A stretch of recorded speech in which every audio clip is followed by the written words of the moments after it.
न जाने कितनी देर से मेरे सामने समंदर की लहरें फाही से टकरा कर वापस लौट रही थी। दिन भर तपता सूरज उजर्द होकर नील को समंदर की वसतों में डूबने को था और शायद उसी की तरह मेरा मुस्तकबिल भी। मैंने करीब पड़ा हुआ पत्थर उठाकर पूरी ताकत से झाग उड़ाती लहरों के सुपुर्द कर दिया। काश मैं दिल में पलने वाला अरमान भी ऐसे ही निकाल कर फेंक सकता, क्योंकि जो अरमान पूरा ना हो सके वो अंदर ही अंदर नासूर बनता रहता है, उसे पनाह ही हो जाना चाहिए। 6 माह पहले तक सब ठीक था।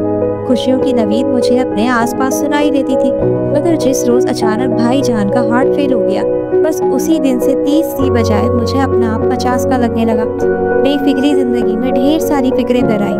मैं इन सब पर तदराक कर लेता अगर अम्मी मेरा साथ दे देती, लेकिन न जाने क्यों वो ऐसी हो गई थी। मुझसे ज्यादा अब उन्हें भाईजान के छोटे छोटे बच्चों की फिक्र खाई जा रही थी। एक हिसाब से वो बिल्कुल ठीक थी, मगर उन्हें मेरी मजबूरी का भी तो ख्याल करना चाहिए था। भाईजान की जिंदगी में उन्होंने कभी हमारे दरमियान फर्क नहीं किया था, मगर अब मैं हाथ झाड़ता समंदर पर अलविदाई नजर डालकर उठ खड़ा हुआ और कदम घर की तरफ जाने वाली राह पर वो लिए।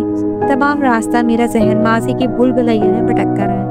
मेरे पैदा होने से 3 माह पहले अचानक ही अब्बा दिल की हरकत बंद हो जाने से चल बसे थे। अम्मी को हमेशा से ही इस बात का दुख रहा था कि बड़े बेटे की पैदाइश के 12 साल बाद कुदरत ने उन्हें जिस खुशी से नवाजा वो अब्बा ना देख सके थे। मुझे और भाईजान को उन्होंने बहुत मुश्किलात उठा कर पाला था और हमारी तालीम और तरबियत के फराइज अंजाम दी। भाईजान बहुत लाइक फाइक थे, पढ़ लिखकर सरकारी नौकरी पर फाइज हो गए। शादी से पहले उन्होंने घर बनाने को तरजीह दी, इसीलिए खासी उम्र में उनका घर बसा। शायद यही वजह थी कि वो ज्यादातर चिड़चिड़े से रहते थे। उनका ये मिजाज कम उम्र हसीन हमारी भाभी भी ना बदल सकी, बल्कि वो भाईजान से दबी दबी ही रहती थी। उम्र में 2 साल बड़ा होने की वजह से जमाने की ऊंच नीच देखते देखते अम्मी ने कभी मुझे उससे बेतकल्लुफ नहीं होने दिया। कुछ मुझ में लाउबालीपन भी ज्यादा था। मैं भाईजान जैसा जिम्मेदार नहीं था, पढ़ने लिखने में भी वाजिबी ही रहा, इसलिए कोई अच्छी नौकरी भी ना मिल सकी। भाईजान बादल नखवास्ता ही मुझे पाल रहे थे। मेरी शादी की उम्र हो गई थी, मगर अम्मी ने कह दिया था कि वो मेरी शादी का बोझ भाईजान पर नहीं डालेंगी। तमाम इखराजात मुझे खुद ही उठाना होंगे। जमाने के जो हालात चल रहे थे उसमें मामूली नौकरी के साथ शादी का खर्चा आसान नहीं था। दोस्तों यारों के कहने पर कारोबार करने का सोचा, पर सरमाया पास नहीं था, तो अनोकरहन भाईजान के आगे ही हाथ फैलाया। अम्मी भी मेरे साथ थी। भाईजान ने 5 लाख अम्मी के हाथ पर रखे और कहा, ये 5 लाख रुपए मैं अपने भाई को नहीं आपको कर्ज दे रहा हूँ, बतौर कर्ज। अभी आपकी जिम्मेदारी है कि आप ही इससे मुझे दिलवाएंगी जब इसका काम चल पड़े। मुझे नहीं पता उन्होंने ये क्यों कहा, बस पैसा मिल गया था। वो के 5 लाख इंतहाई नाकाफी थे, पर अब कुछ अपने पास पसे अंदाज किया हुआ मिलाकर मोबाइल फोन की एक छोटी सी दुकान खोल ली। काम कुछ चलने लगा तो अम्मी ने शादी की तैयारियां शुरू कर दी। भाईजान भी इस अरसे में 2 बच्चों के बाप बन चुके थे। एक जगह अम्मी ने मेरे रिश्ते की बात चलाई तो लड़की वालों ने 5 लाख के मेहर का मुतालबा कर दिया। मेरी उम्र भी बढ़ रही थी, इसीलिए मैं चाहता था कि भाईजान की तरह चिड़चिड़ा होने से पहले ही मेरी शादी हो जाए। इसलिए मैं जी जान से 5 लाख जमा करने के लिए मेहनत कर रहा था। सूए इत्तेफाक जिस रोज मैंने अम्मी को 5 लाख के मेहर की शर्त कबूल कर लेने का इंदिया दिया, उससे अगले दिन ही भाई जहां ने पानी से कूच कर गए। उनका यूं अचानक चले जाना मेरे लिए सुहाने रूप था।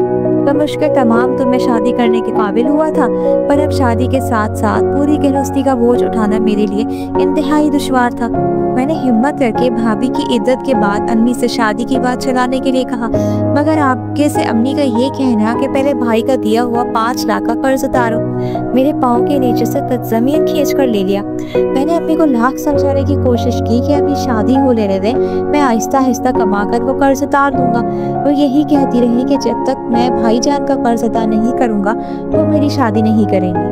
बकौल उनके भाई ने वो कर्ज मुझे नहीं उन्हें दिया था, और अब वो मरने वाले के सामने शर्मिंदा नहीं होना चाहती थी। वो 5 लाख रुपए जो मैंने हक़ मेहर के लिए जमा किए थे, उन पर अब अम्मी को भाईजान के बच्चों का हक दिखाई दे रहा था। जैसे जैसे वक्त गुजर रहा था हालात और भी मुश्किल हो रहे थे, और इधर शादी की तलब भी सवार हो गई थी। मेरी रगों में एक शरीफ पाकबाज इंसान का खून दौड़ रहा था, जिसने मुझे हमेशा गुनाह से बचाए रखा। लेकिन आखिर मैं और कितना सब्र कर सकता था। इन्हीं सोचों में गलता घर तक पहुंच गया। अम्मी शायद आज जल्दी सो गई थी, सो खाना खाने के लिए किचन में चला आया। भाभी सिंक के पास खड़ी बर्तन धो रही थी। भाईजान के इंतकाल के बाद मेरी उससे शाह-सुनाते ही बात होती थी। घर के अंदर तो मेरी कुल कायनात अम्मी में सिमटी हुई थी, या फिर कभी भाईजान के बच्चों के साथ थोड़ा बहुत खेल लेता। भाभी मुझे देखकर खाना गर्म करने लगी तो मैं वहीं छोटी सी टेबल के करीब कुर्सी खींचकर बैठ गया। आज कितने ही दिन बाद मैंने भाभी का चेहरा देखा था। उस पर गम की वाज़ेह तहरीर छपी हुई थी। एक लम्हे को मेरा दिल कट सा गया। मैं नई दुनिया बसाने के गम में था और यहाँ उस बेचारी की तो पूरी दुनिया ही उजड़ गई थी। वो गरम गरम खाना मेरे सामने रखकर चली गई, लेकिन मेरे सामने सोचों का नया दरबार कर गई थी। अगले हफ्ते अम्मी ने सादगी से मेरा निकाह पढ़वा दिया।